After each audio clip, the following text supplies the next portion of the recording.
লাচ্ছি পরোটা তো আমরা সবাই খেয়েছি, মিষ্টি আমরা কে কে খেয়েছি অবশ্যই কমেন্টে জানাবেন। আজকে আমি খুবই মজাদার ময়দা দিয়ে একটি লাচ্চা মিষ্টির রেসিপি শেয়ার করছি আপনাদের সাথে।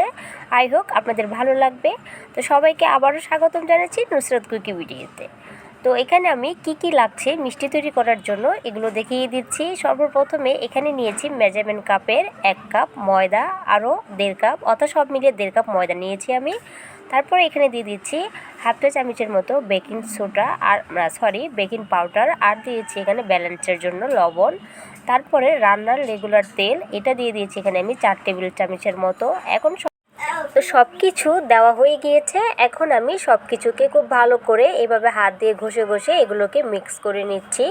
ময়ানটা যেন খুবই ভালো হয় এদিকটা খেয়াল রাখতে হবে। ময়ানটা যত বেশি ভালো হবে আপনার মিষ্টিটা এতটাই পারফেক্ট হবে। তো দেখতেই পাচ্ছেন আমি খুব সুন্দর করে এগুলোকে এভাবে মিক্স করে নিয়েছি। যখনই এভাবে মুট করবেন তখনই দেখবেন এভাবে দলা পেকে যাচ্ছে, আবার ইজিভাবে এগুলো ভেঙেও যাচ্ছে, তখনই বুঝতে হবে আপনার ময়ানটা করা হয়ে গিয়েছে। তারপরে এখানে আমি নিয়েছি নর্মাল পানি। এখন অল্প অল্প করে পানি দিয়ে আমরা একটি ডো তৈরি করে নিচ্ছি। তো এইভাবে অল্প অল্প করে পানি নিব, আর আমি এভাবে একটি ডো তৈরি করে নিয়েছি। তো দেখতেই পাচ্ছেন আমার ডোটা কতটা সফট হয়েছে। এখন ডোটাকে খুব ভালো করে হাত দিয়ে মথে নিচ্ছি। এই ডোটি রেস্টে রাখতে হবে না, সঙ্গে সঙ্গে আপনারা এই মিষ্টিটা তৈরি করতে পারবেন। তো এখন আমি এইভাবে ছোট ছোট করে এখান থেকে লেচিগুলো কেটে নিচ্ছি। তো এই তো আমার লেচিগুলো কাটা হয়ে গিয়েছে। সব কটা লেচি যেন এক সমান হয়। তারপরে একটি বোর্ডের উপরে রেখে আমি আবারও কিছুটা ময়ন করে নিচ্ছি। এখন এই লেচি থেকে আমি একটি রুটি বেলে নিচ্ছি। কিছুটা ময়দা উপর থেকে ছিটিয়ে দিয়েছি।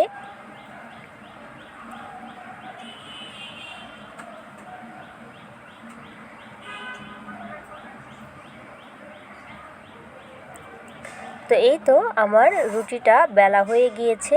অবশ্যই কিন্তু রুটিটা পাতলা হতে হবে, ভারী রাখলে হবে না। চেষ্টা করবেন একটু পাতলা করে বেলে নেওয়ার জন্য। তারপরে উপর থেকে কিছুটা তেল এভাবে আমি হাত দিয়ে পুরোটা রুটির উপরে এভাবেই লাগিয়ে নিয়েছি। তারপর দিয়ে দিচ্ছি কিছুটা পরিমাণের ময়দা ছিটিয়ে। এখন ছুরি দিয়ে এগুলোকে আমি একই সাইজ অনুযায়ী এগুলোকে কেটে নিব। খেয়াল রাখতে হবে যেন কম বেশি না হয়। এই তো এগুলো আমার কাটা হয়ে গিয়েছে। এখন এগুলোকে আমি একটার উপর একটা লেয়ার এভাবে বসিয়ে দিচ্ছি। এই মিষ্টিটা তৈরি করা একেবারে ইজি, আপনি একবার দেখলেই পারবেন। সাধারণত আমরা কিন্তু এটা দিয়ে খুবই মজাদার পরোটা তৈরি করে খাই। তো আজকে আমি পরোটা তৈরি করছি না, আজকে তৈরি করব লাচ্চা মিষ্টি।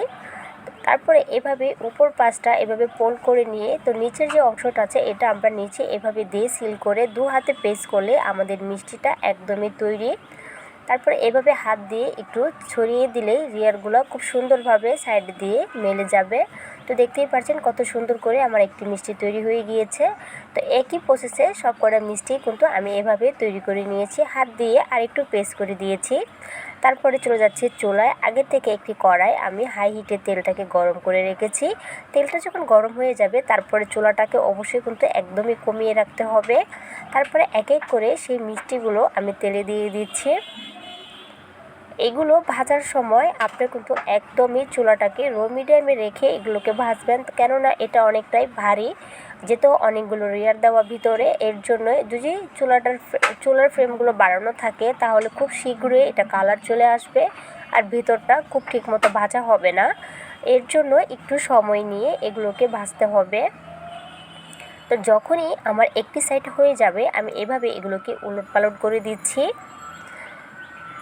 আর এই মিষ্টিটা তৈরি করার ক্ষেত্রে অবশ্যই এখানে বেকিং পাউডারটা ব্যবহার করার চেষ্টা করবেন। বেকিং পাউডারটা দিলে হবে কি, এই যে আমাদের এগুলোর এই মিষ্টিটার এতগুলো লেয়ার হয়েছে, 3টা 4টা, অনেকে আমার এগুলোতে সবকটাতে 6টা করে লেয়ার হয়েছে।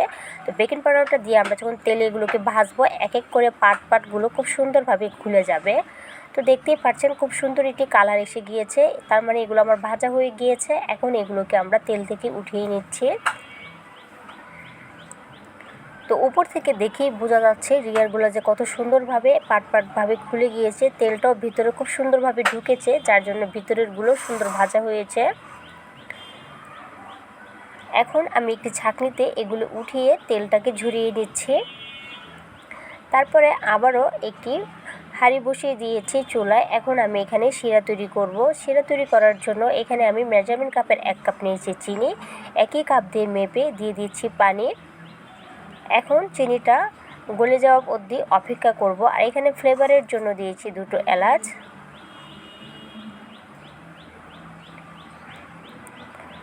তো শিরাটা আমার তৈরি হয়ে গিয়েছে। আমি 2-3টি বলক উঠিয়ে নিয়েছি। এই শিরাটা একতার বা দুতারের প্রয়োজনে হাতে নিয়ে যখন দেখবেন এটা চেটচেটে ভাব আসে, তখন এই শিরাটা আমরা নামিয়ে নিব চুলা থেকে।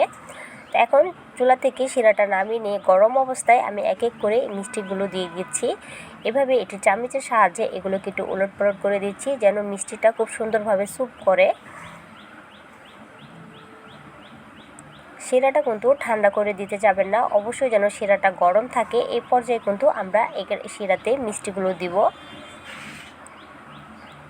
তো এইভাবেই সবগুলো মিষ্টি দিব আর এইভাবে একটু উলটপালট করে দিব। শিরাতে মিষ্টি দেওয়ার পরে এটাকে কিছুক্ষণের জন্য রেস্টেও রাখার প্রয়োজনে সঙ্গে সঙ্গে আপনারা একটি প্লেটে উঠিয়ে পরিবেশন করতে পারবেন বা ঠান্ডা হয়ে গেলে এটা খেতে পারবেন। এটা অলরেডি অনেক ঠান্ডা হয়ে গিয়েছে। তো এই তো দেখতেই পারছেন কত সুন্দরভাবে শিরাগুলো স্যুপ করেছে। আর দেখেন শিরা কিন্তু একদমই নেই। আমি 2 মিনিটের জন্য এটা রেখে দিয়েছিলাম জাস্ট ঠান্ডা হওয়ার জন্য। তো 2 মিনিট পরে আপনাদেরকে একটি প্লেটে উঠিয়ে একটু পরিবেশন করে দেখাচ্ছি এটা কতটা সুন্দর হয়েছে। আর একটু সুন্দরের জন্য উপর থেকে আমি দিয়ে দিচ্ছি গুঁড়ো দুধ, যেন দেখতে মিষ্টিটা আরও বেশি ভালো লাগে। মিষ্টিটার উপর থেকে দেখেই বোঝা যাচ্ছে এটা কতটা জুসি হয়েছে শিরা ঢুকে। আর জাস্ট কালারটা কত অসাধারণ এসেছে মাশাআল্লাহ। আর দেখেন রিগারগুলো কত সুন্দর পাটভাবে ফুলে গিয়েছে। তো আজকের ভিডিওটি দেখার পরে ভালো লাগে প্লিজ চ্যানেলটাকে সাবস্ক্রাইব করে দিয়ে আমার পাশেই থাকবেন। যারা সাবস্ক্রাইব করেছেন তাদেরকে অসংখ্য ধন্যবাদ। বেশি বেশি করে আমার ভিডিওটা সবার সাথে শেয়ার করে দিবেন। সবাই ভালো থাকবেন, সুস্থ থাকবেন। আল্লাহ হাফেজ।